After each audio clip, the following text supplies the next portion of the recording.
Assalamu alaikum wa rahmatullahi wa barakatuh. Je suis ravie de vous retrouver pour un nouvel épisode de Vers une famille heureuse.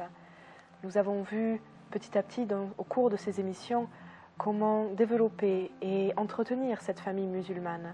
Aujourd'hui, nous allons nous arrêter sur un point relatif à l'éducation, un thème que nous avons déjà commencé à aborder, mais dont il reste beaucoup à dire.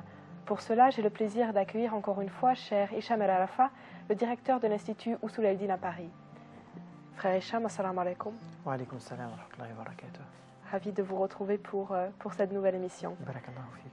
Alors, comme je le disais, nous allons parler de l'éducation et notamment revenir sur un des points que nous avons évoqués précédemment, qui est celui du mimétisme chez l'enfant. L'enfant ne se contente pas seulement d'écouter ce qu'on lui dit, mais il a tendance à calquer ses attitudes en fonction de l'exemple qu'il a en face de lui. Nous parlions notamment de l'importance que doit revêtir l'exemple donné par les parents. Pouvez-vous nous dire si cet exemple est le seul qui va intervenir dans le développement de l'enfant? Il est vrai que dans un premier temps, l'exemple le plus proche et le plus visible pour l'enfant, ça va être celui de ses parents. C'est cet exemple-là qui va l'inspirer, qui va chercher à imiter. Il va faire des petits gestes d'adulte. Souvent, d'ailleurs, on voit des toutes petites choses, par exemple, dans des foyers où les parents font la prière, par exemple. C'est pas étonnant de voir un petit de 2 ans qui va traîner un peu le tapis comme ça et le poser, puis se mettre par terre, faire comme ses parents. C'est un mécanisme que Allah subhanahu wa ta'ala a mis chez l'être humain pour lui apprendre, pour lui permettre justement d'apprendre. Et c'est en accumulant des informations comme ça que l'être humain a fait la civilisation qu'il a faite. Donc, à l'échelle de l'individu, l'enfant va se comporter de cette manière-là. Sauf que c'est vrai, malheureusement, cet exemple donné par les parents va être très vite concurrencé. Et de nos jours, d'ailleurs, non seulement il n'est pas le seul, mais presque il n'a plus d'impact sur l'enfant. C'est plus lui réellement qui l'inspire. Alors justement, quels sont les autres acteurs qui, de nos jours, inspirent l'enfant si ce ne sont pas les parents? Alors toujours, il va chercher dans l'environnement et l'environnement proche. Maintenant, un acteur principal qui se trouve dans tous les foyers, c'est la télévision. Donc l'enfant va prendre, là, il va avoir une panoplie de modèles, entre guillemets. De super-héros et autres. Voilà, il va essayer de s'identifier ou chercher à ressembler à l'un ou l'autre. La télévision, elle a pris maintenant la plus grande part du marché, en quelque sorte. Elle a presque le monopole de propositions dans ce domaine-là.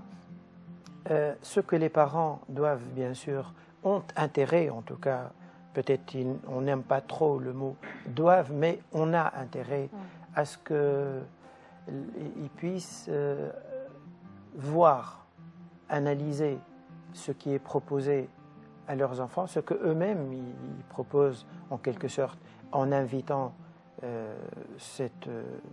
en allumant cet écran et en ouvrant leur porte à des étrangers à la maison. Ce qui est important à réaliser, c'est de savoir que ceux qui se proposent ou ceux chez qui l'enfant va prendre quelque chose, eh bien, ils ont un mode de vie, une façon un objectif dans la vie, une façon de vivre, une vision. Et tous ces ingrédients, en quelque sorte, vont se répercuter dans leur façon d'être et d'agir. Et c'est ça d'ailleurs qui fait la différence entre un individu et un autre. Et donc l'enfant, quand il va chercher à imiter, il ne va pas chercher à imiter un détail seulement chez une personne. À travers ces petits détails qu'il va prendre, eh bien, il peut avoir pratiquement une autre philosophie de la vie. Il peut être quelqu'un qui fait la prière, il peut être musulman, mais sa philosophie dans la vie, elle n'a rien à voir avec l'islam. Parce qu'il aurait été influencé justement par ses apports extérieurs. Parce que ce qui le fait rêver justement, c'est cet apport extérieur. Et les parents ont également intérêt parce que chacun, ou personne plutôt,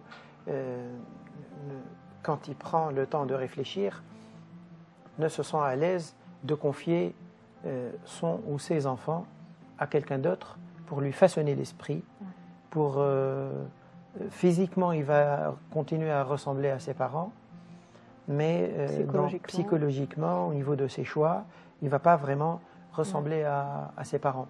Et donc, ils ont intérêt à prendre un peu de recul et analyser ce phénomène-là et voir de quelle manière pouvoir avoir, malgré ça, leur place et pouvoir nuancer.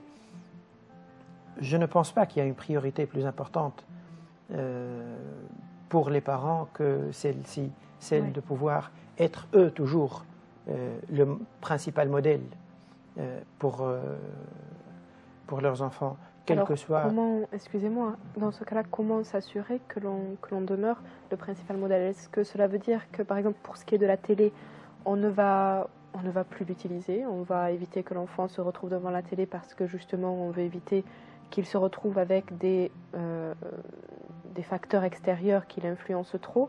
Est-ce qu'on peut le faire mais on le limite? Quelles sont les meilleures solutions?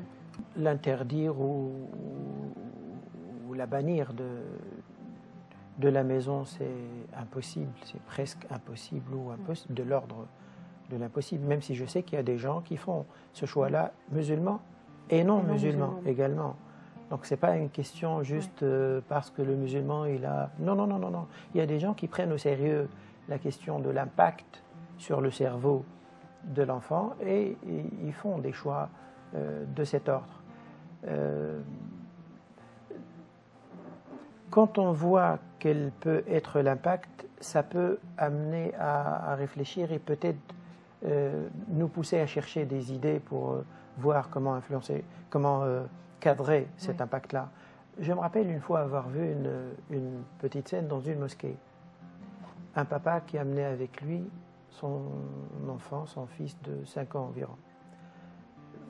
C'était une petite mosquée, puis le père était en train de faire la prière.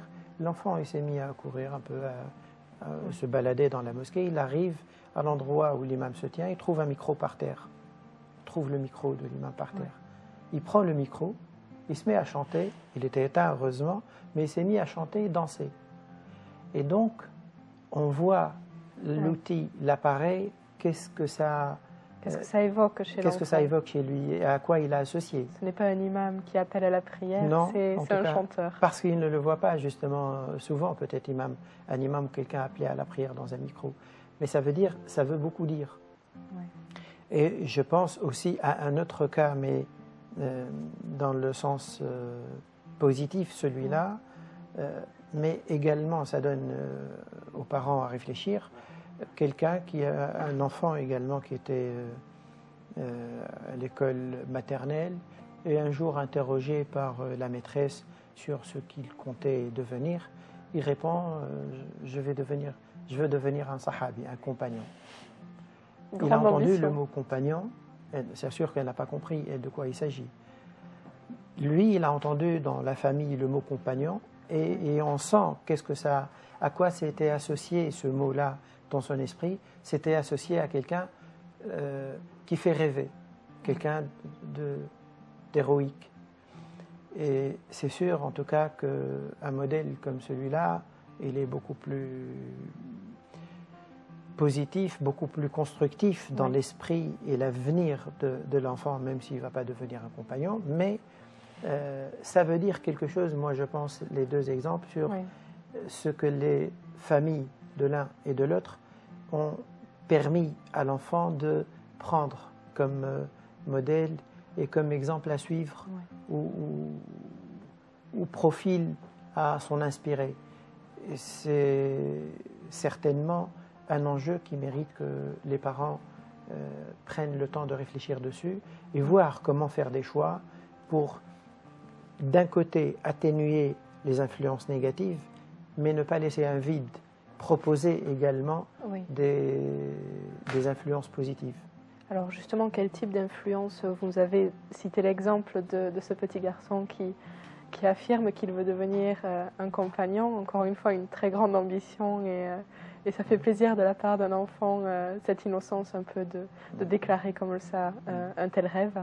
Masha'Allah.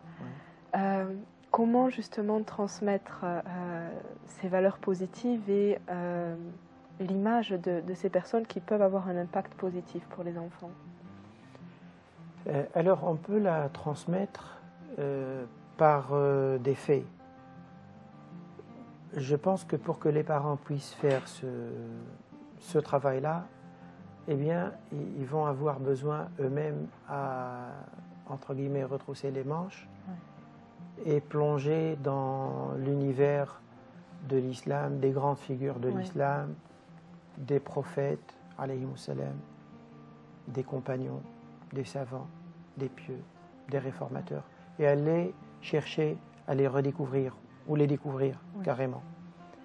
Et alhamdoulilah qu'aujourd'hui en français, il y a une matière intéressante qu'on peut trouver sur le marché, sur la vie des compagnons, sur l'histoire des prophètes, sur la vie du prophète Mohammed sallallahu alayhi wa sallam et sa biographie, la sira, sur des grandes figures de l'histoire musulmane ancienne ou contemporaine.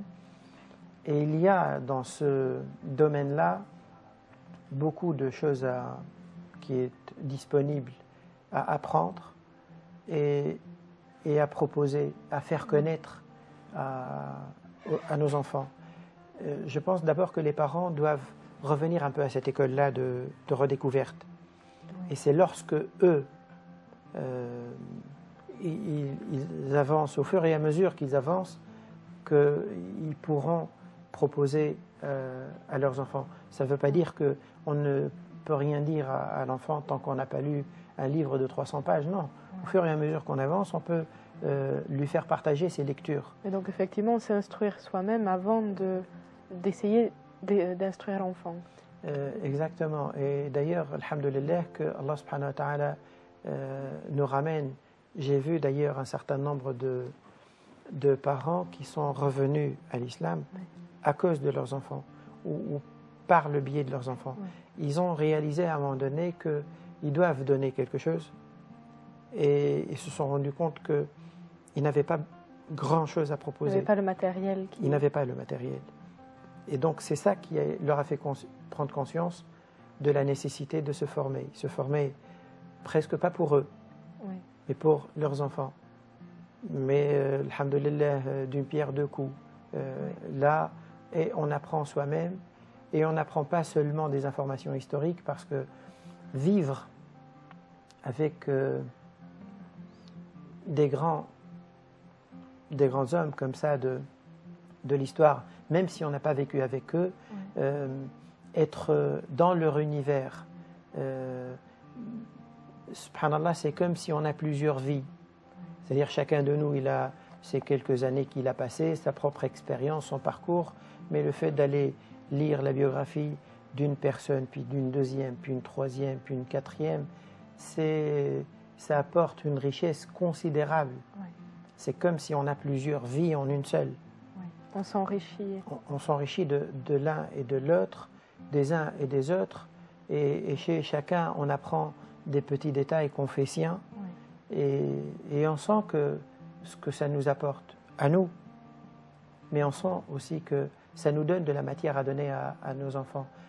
Et d'ailleurs, quand on fait cet effort-là, il faut pouvoir présenter ces grands hommes-là, ces personnages-là, à nos enfants comme des héros. Et ils le sont.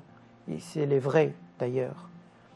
Parce qu'en fait, un grand homme, ce n'est pas quelqu'un qui a battu des records, mais pour lui. Le vrai grand homme, c'est celui qui s'est sacrifié pour les autres. Et peut-être pour citer un exemple qui parle, je ne dirais pas seulement au public francophone, mais qui parle en France.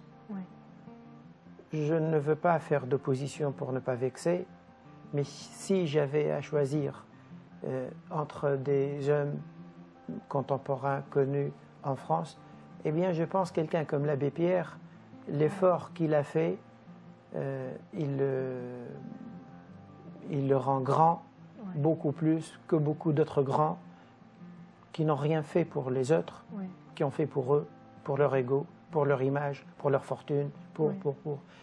Il y a beaucoup de choses à apprendre. Dans notre histoire musulmane, il y a une richesse considérable. Oui. Il y a des ouvrages, mais malheureusement, ce n'est pas accessible au public francophone, qui contiennent des biographies de personnages, d'hommes de lettres, de médecins, de savants, de poètes, oui. De toutes sortes. On a des biographies qui contiennent environ 500 000 biographies sur les 14 siècles. Il y a de quoi faire des films pendant des années. Oui. Il y a de quoi faire une matière cinématographique, et il y a de quoi raconter. C'est vrai, comme j'ai dit, ce n'est pas accessible malheureusement au public francophone, mais dans ce qui est déjà disponible, il y a de quoi donner quelque chose qui fait adhérer, oui. À laquelle l'enfant peut adhérer et qui le fait rêver de devenir grand comme ces grands hommes-là. Inch'Allah. Effectivement, donc penser à donner l'exemple, penser à trouver des exemples, pas seulement soi-même, oui. Pas seulement les parents, mais des exemples dans l'histoire, des grands hommes, des grandes femmes également, oui, qui ont fait avancer les choses, qui ont fait un don de soi. Donc tout ça est très très important et nous allons revenir sur cette idée-là, sur le besoin de trouver les meilleurs exemples pour nos enfants. Nous allons aborder cela juste après une courte pause.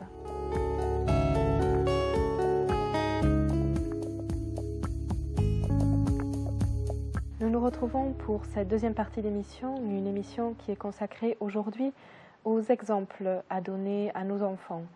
Ces enfants qui, nous l'avons vu, font preuve souvent de mimétisme et il est donc important de trouver les bons personnages, les bons exemples, les grandes figures qui vont lui permettre de se développer de la meilleure des manières.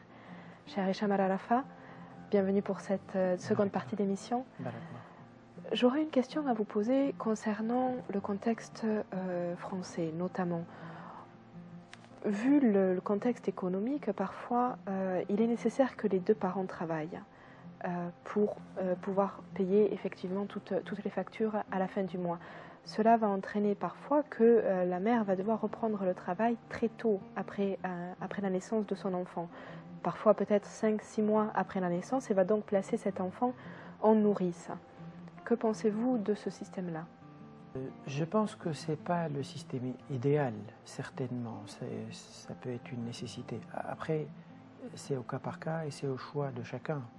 Donc chacun, il a ses priorités. Vous me demandez qu'est-ce que j'en pense. Pour ma part, je pense que c'est important de réfléchir sur les priorités. Qu'est-ce qui est prioritaire ? C'est sûr que si on a des contraintes de telle sorte qu'on ne peut pas joindre les deux bouts, là on n'a pas le choix. Mais si on arrive justement à couvrir les besoins du mois en compressant un peu, en les compressant à ce qui est primordial, je pense que là c'est mieux de donner une priorité à l'enfant. Il ne faut pas vraiment prendre à la légère la question de l'accompagnement de l'enfant. Vous savez, il y a des phénomènes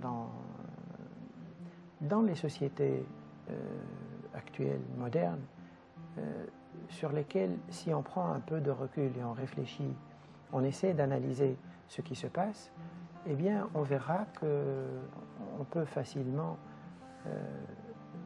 faire le lien entre des phénomènes, des fois violents, vraiment violents, et des attitudes qui sont devenues courantes, et parce qu'elles sont devenues courantes, elles ne nous posent aucun problème et elles nous paraissent parfaitement normales et elles sont au-dessus des critiques. Je pense par exemple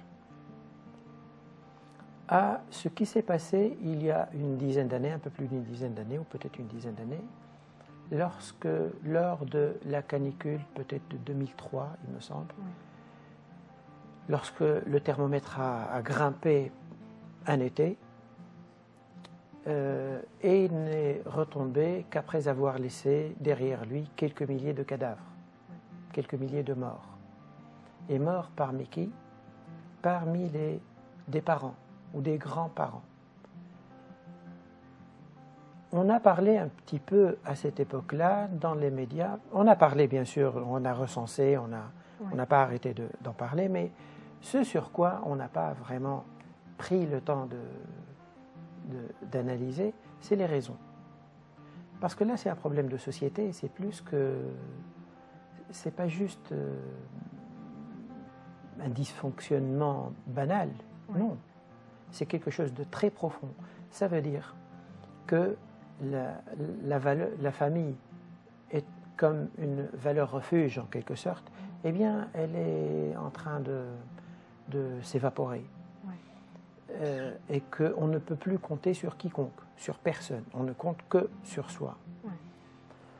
Bien sûr, on peut penser que des musulmans, ils ne sont pas dans cette configuration-là, ils ne sont pas du tout dans cette situation. Est-ce le cas? Je ne pense pas que c'est le cas. Je ne pense pas qu'on est à l'abri. Quand on vit dans une société, forcément, on a des traces de la société, quoi qu'on fasse. Et encore plus certainement si on ne fait rien et si on n'est même pas conscient.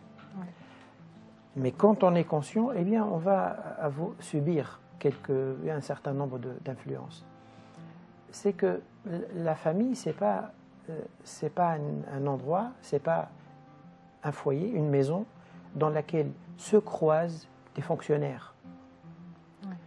On se quitte à 7-8 heures du matin et on se revoit pour le dîner à 19 heures. C'est-à-dire, c'est l'autre entreprise. Celle où on va travailler, c'est l'entreprise du jour, et celle où on rentre le soir, c'est l'entreprise du soir. Mais c'est une même entreprise, c'est une entreprise quand même. Ce rythme-là ne permet pas d'avoir des liens réels, les liens qui sont propres à la famille.